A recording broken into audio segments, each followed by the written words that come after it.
my next recipe is red bean sesame balls. And if you guys are a fan of Chinese bakery, you'll definitely know these. They are basically like super soft and chewy sesame balls that are made from glutinous rice flour, and then inside is packed with sweetened red beans. Sometimes they'll do it with lotus paste, and it was one of my favorite things growing up to eat. And when they are freshly made, they are definitely to die for. So I can't wait to show you guys this recipe, so let's head over to the kitchen and then let's get started.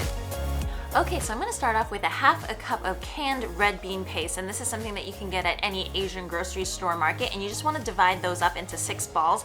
I would say kind of like if a quarter was a sphere, that would be the size that you want, and you don't want to overfill these guys too much because once they go into the fryer, once the sesame balls go into the fryer, if they end up popping, it ends up kind of being slightly dangerous. So you want to stick these guys into the freezer, and trust me, it'll make it a lot easier when you roll them later. So meanwhile, you are going to prepare that dough that is going to be wrapping around the red bean paste. So I have 1.5 cups of glutinous rice flour, 2 tablespoons of rice flour, and then in here I'm just going to add 1/2 cup of boiling water and then just mix that around. And you guys have seen me work with rice flour before. The thing to remember about them is you definitely want to keep a little bit of extra rice flour around in case you add too much water, because once that happens, it's a no-go. But this is really a very wonderful dough to work with, because after you finish kneading it and it is no longer sticky, it's actually quite malleable because it doesn't have that gluten, so it'll kind of do whatever you want it to do. So I'm just going to take that out right now. I just let that rest for about 15 minutes, but it doesn't really need that much resting.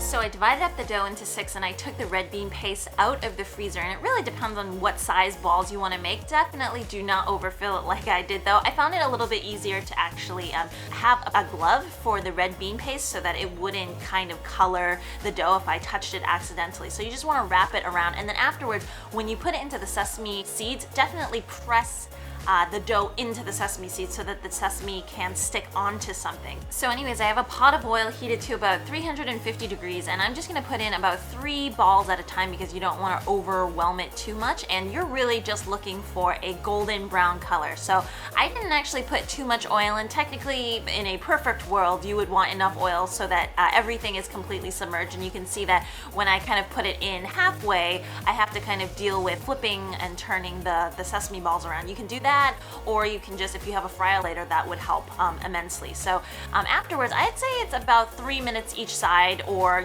3 minutes total if you have the complete thing submerged, but you're basically looking just for a golden brown color because everything, everything's pretty much cooked. So these are the final product. They are so good. I think the first 2 I put in the fryer a little bit too long, so the colors aren't too even, but the results are absolutely amazing. I think this is definitely a different, if you've never tried this before, this is definitely a different texture just because the outside dough is made with glutinous rice flour, so it's chewy but it's crunchy with the sesame seeds at the same time, and the inside filling is not really too sweet at all. And I honestly think it is the best to eat it when it's still slightly warm because everything is still kind of melty and chewy, and it just tastes really good. If you guys do want to store it, these guys stay pretty good for up to about 2 days, but obviously just like fresh pastry, it's so much better when you eat it, right as it is done. Anyways guys, I hope you enjoyed this recipe and that you'll try making it. As usual, if you want to see more recipes like this, remember to hit that like and subscribe button, and I will see you guys again next time. Bye!